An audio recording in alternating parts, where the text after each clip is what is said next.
sampurasun pamiarsa sadayana. Alhamdulillah orang tiasa katepang deui dina acara dongeng Sunda si Buntung Jawa Tutugan. Biasana sukanar anu didongengkeun langsung ku Mang Odai tanapi Abah Okib atau supados penyangkong tingkana waktos mangga urang teraskeun si Buntung Jawa Tutugan.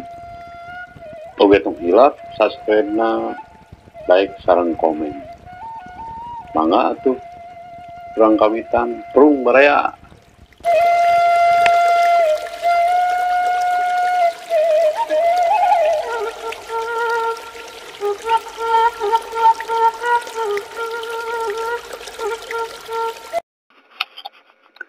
Andi jeung Ki Janda anu ngagerdi ka Cicapar sanggeus narepi kanu diseja teu kungsi hese nanyakeun keur mah imahna gumilar teh teu jauh di jalan rondaan nya baranggok mah gumilar teh teu wulu ngarasa kaget oge tapi Andi ngagentak ngabejaan manehna pangna ngahaja datang teh aya kaperluan ka pamajid atuh ku kituna ku Andi sakalian dibejakeun yen manehna teh ti Cipancar oge jeung Wijana geus wawuh lantaran bebarengan. Nya geus kitu malah gumilar teh ngagentak ngabaeukeun geus teu sak deui yen ieu jajaka teh nu disodorkeun si Buntung Jago Tutugan keur mah geus ngadenge dongengna ti Mang Okib ti Mang Oled. Maksud ti Wijana aturung sidik pisan leungeun kencana Buntung. Pus atuh Andi jeung Ki Janda teh arasup sabrehan oge ku Andi geus kajudi lamun gumilar teh lain jalma jore-jore. Beda gekanana, beda aurana, beda heabna boh ucapanna. Boh rengkak anu pinuh komara jeung wibawa paromana bersih sarta teu weleh marah main tanda ning jalma akuan. Teu salah cek Aki Surdi sarta cek Pamardaka cenah gumilar teh jawara anu geus kakoncara lain bae jembar ku pangabisana tapi oge geus kaceluk amek sadu santa budi najan amek tara terus ngewa budina tetep luhur. Teu heran lamun Andi teh rada nu semu mayongkod ngarasa seram ku bubudena ngarasa sunggah sarta ajrih ku lelewana sanajan bener gumilar teh estuning pikaconggaheun tacan naon-naon oge geus matak sember murungkut hate geus puguh Ki Janda keur mah manehna ngarasa boga dosa kapan teu kungsi pipilueun jeung si Jakalara basa ngajorag imana Pa Asmita. Lamun seug kanyahoan teh nya kamana nyumputkeun beungeut ke atuh jangan di da pamajid teh di ditu calikna sareng punana urang teang we sina ka dieu teu tetebih ieu di bumina mah cek gumilar barijung nangtung maksudna dek ngabejaan pamajid. Sawios atuh Bapak abdi we anu ngabujeng ka ditu mah anu paling mana bumina Kang Jana teh hate Andi teu mikeun lamun gumilar kudu indit sorangan ngabejaan pamajid teh. Mending oge di dieu ngobrolna ongkoh Bapak teh sono keun da caket ieu. Tapi kakara oge gumilar cengkat tong heap teh jajak nyamperkeun ngahaja manehna nepungan gumilar. Atuh pok bae ku gumilar teh dititah balik deui supaya ngabejaan pamajid lantaran Andi ti Cipancar aya kadinya anu ngahaja nepungan sabab aya keperluan ka pamajid. Leos jajal balik deui teu kungsi lela geus ngrunyung deui ka iring pamajid malah harita teh ngabring Wijana Ipa Sari Katut Ganjar Marilu. Tayona teh ngarasa penasaran hayang panggih jeung si Buntung Jago Tutugan. Jangan di da Mang Ujang pamajid mieulan ngabagiakeun berkah Aki Sangsulna ki kumaha damang? Andi nyolongkrong ngajak sasalaman. Sae jang jadi. Geuning sareng Ki Jandra. Kumaha damang? Aya hibar pangluma tema Ki Jandra. Rada beureubeuk beungeutna ku kitu nama rada kapiring leutik ras inget kana kalakuan teh sorangan. Waktu keur di Tanjung Pura teh komo. Waktu sasalaman jeung Wijana mah ini asa beungetan. Ngan untungna teh boh Pamajid boh Wijana saurang ge eueuh nu nembongkeun nu nganung semu. Beres itu ieu pada ngeberekeun rasa sonona pedah bisa patepung lawung pamprok Jonghok barabat bae Andi nyaritakeun pamaksudana pang-pangna datang ka si Capar. Nyaeta maneh teh dijurung laku ku Aki Musani supaya Pamajid nepungan Aki Musani ditambak baya. Teu diterangkeun naon perlu nama ongkoh Andi oge teh dibere nyaho deuk naon-naon nama ngan disebutkeun aya penting we.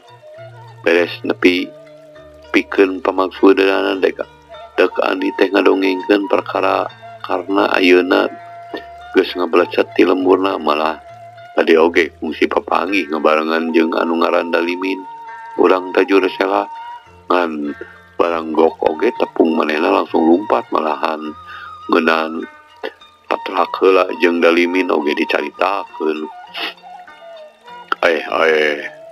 Nu bener di Wijana kawas-kawas anu teu percaya ngadenge karena kabur deui ti lemburna. Bener karena teh kabur ti gadog. Laras Kang malah abdi oge kantos tepang sareng Pasuta Katut Widarma nu ngahaja sumping ka Panenjoan cariosna nuju milaliwan karna ari anu tadi panggih di jalan bener eta teh karna sumuhun Kang Jana mah pangling atuh. Pangat haruskeun we ka ieu pajanta. Andi bari ngareret ka Ki Jandra. Teu aya naon deui nya. Wijana setengah nanya ka dirina. Duh ka tukang Jana. Abdi oge teu ngartos. Pangobrol teuy jeung anak buahna. Beuh. Mohon nya. Aduh, yang terang. Pamajid oge mairan bobo aja omplot deui ta jeung anak buahna teh bari ngareret ka Wijana. Ki abdi oge ngemut ka dinya nog torogannya. Wijana nembalan bari males ngareret. Wah kitu pek aya maksud goreng mah ka urang. Nyarum nemrong. Lawa ka goreng sang kajung. Kumilar bari ngareret ka bojona bari sorot panona ngebrehkeun ka teu panujuanana. Sanes pedah we kapendak kalangkang kolongkong kapali dieu. Sareng naon pangna waktos di guruan kujang anibet kabur sapertos anu boga dosa. Bener kitu mah. Matak teu ka hati. Tapi ari jol nyangka goreng mah ulah waka. Umilar keukeuh ngeberekeun ka teu panujuan. Eta we nu teu kahartos teh. Kunaon manehna bet kabur deui? Keun bae, Jung. Tong jadi pikiran. Atuh cenah deuk aya maksud nu teu pikahayangeun. Urangna we sing waspada. Ngajaga diri sing sering sing page kancing, sing sariket page iket.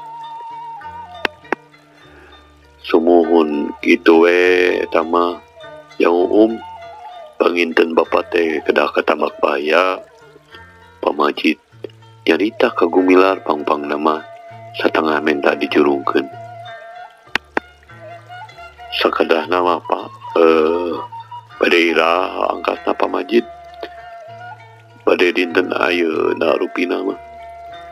Sae canak we atuh Wijana kanggo pirencangeun. Tambah keung Gumilar ngareret ka Wijana. Sumuhun sareng abi we atuh Ki. Wijana giak nakar. Sugan we papanggih jeung Karna. Penasaran naon sababna bet kabur ti lemburna.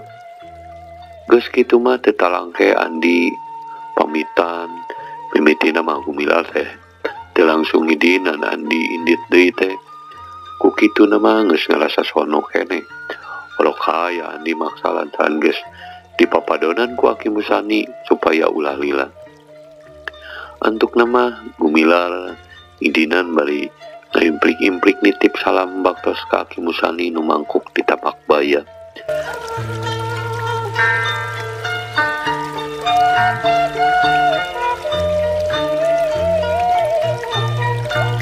Pamiarsa, Aki Musani andekak sila didamparan ku samak anu dijieun tina kulit embe. Isang hareupan ku pamajid, Andi mah katut ki janta sarta wijana harita teh ke di kebon aya dipipireun imah. Ku kitu mah ngaragangan bisi aya obroleun anu dirusiakeun antara Aki Musani jeung pamajid. Ieu bangsa Ajid nu mata ku kaula dianggir teh ti heula kula geus dicaritakeun sanajan saliwat lantaran lunta-luntatit terus mi teh lantaran leungit nu jadi anak keneh meureun nya Jid sumuhun emut salajengna kumaha Pak Guru.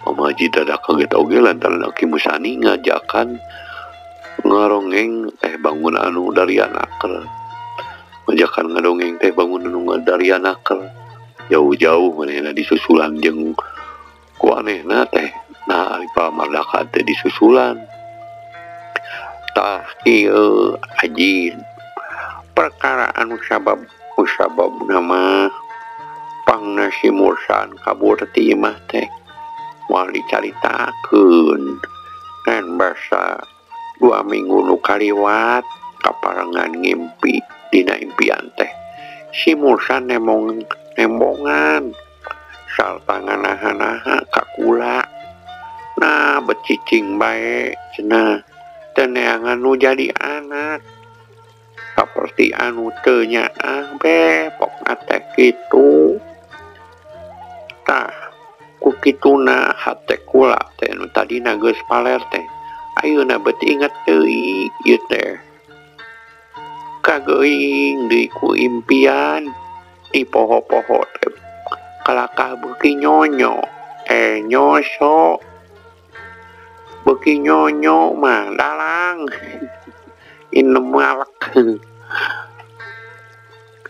di paler-paler teh kalakah beuki maskep inget kanu jadi anak tungtungna timbul deui kapanasaran hayang maluruh deui si Mursan ulah teh reg Aki Musani eureun heula nyaritana diselang heula ku ngarongkong huy boled anu aya dina hareupeunana jeung cai bekong nu dijieun tina batok sumuhun Aki salajengna kumaha Pak Guru.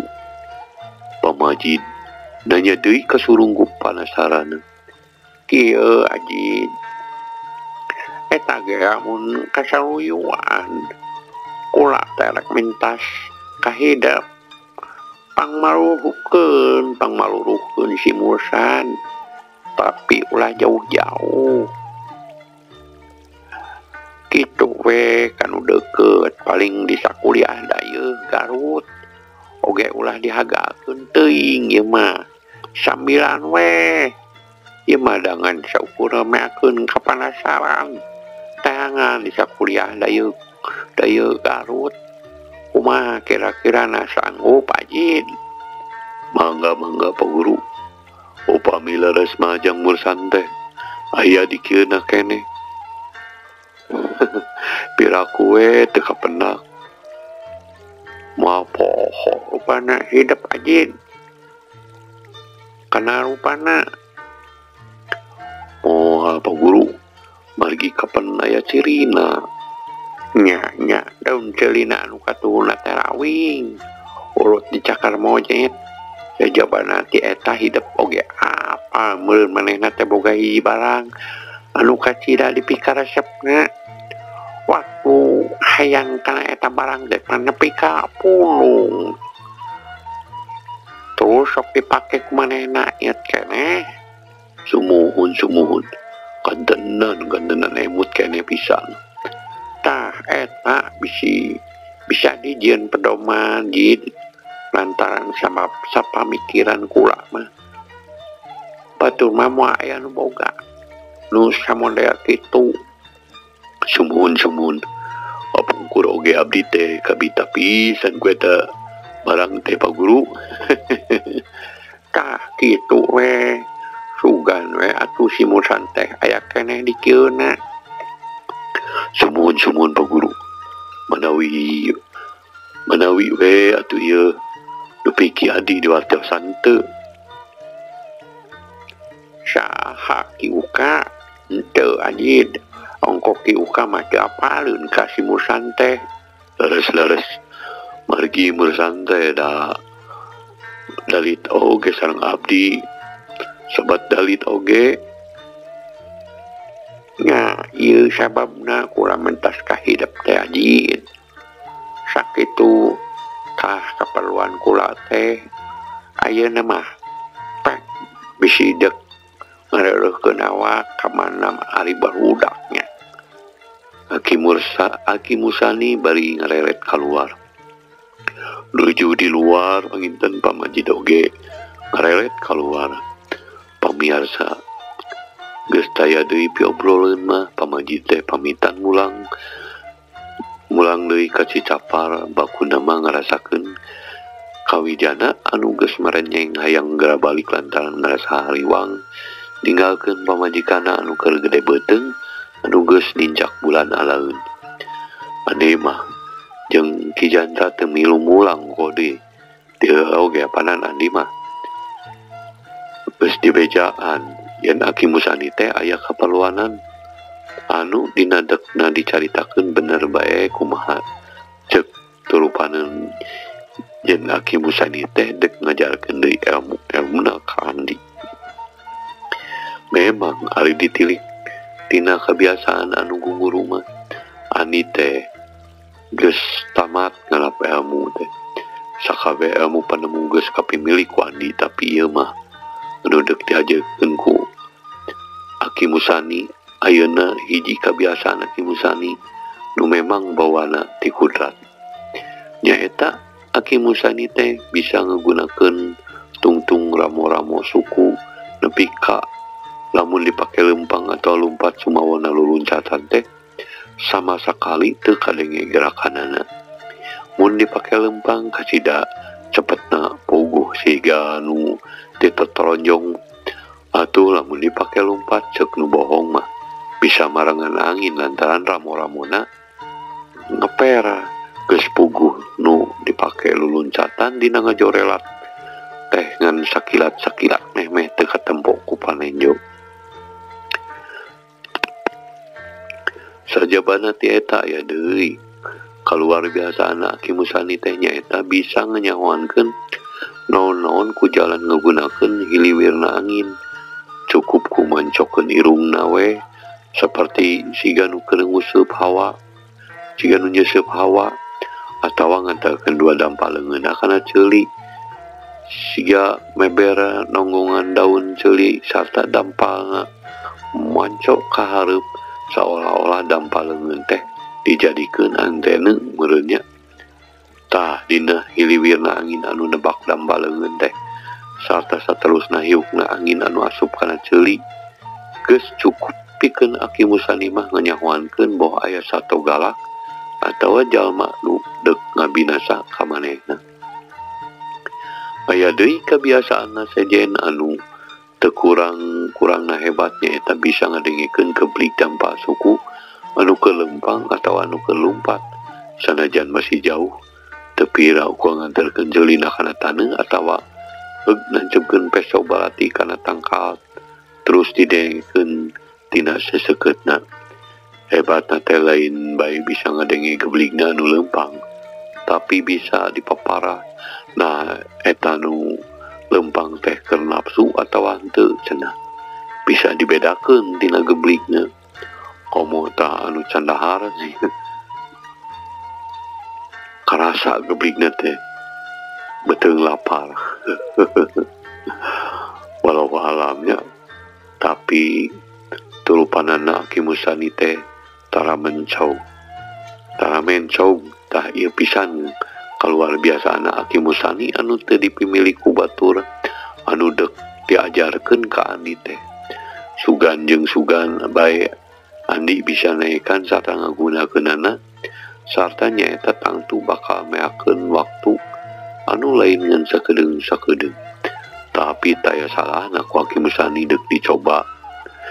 Hal ieu teh lantaran ku kanyaahna ka Andi. Atuh waktu diterangkeun ka Andi puguh we lain deui ngarasa bungana saha anu teu atoh. Rek dibere pangajaran anu kacida hebatna.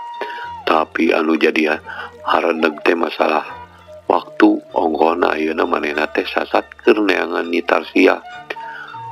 Ieu mah Tarsia deui. Ilmu Andi lain awewe di pikiran teh. Aduh ngeunaan karena oge masih kene ngaganjal dina pikiranana anu ayeuna geus dipastikeun yen manehna aya di tajur sela babarengan jeung Dalimin. Ku kituna Andi teh minta izin heula rek bebeja ka Kisahudi lantaran bisi ngarasa dedeupeun. Bakuna mah bari rek maluruh heula ni Tarsia anu nepi ka kiwari can kanyahoan di mana ayana.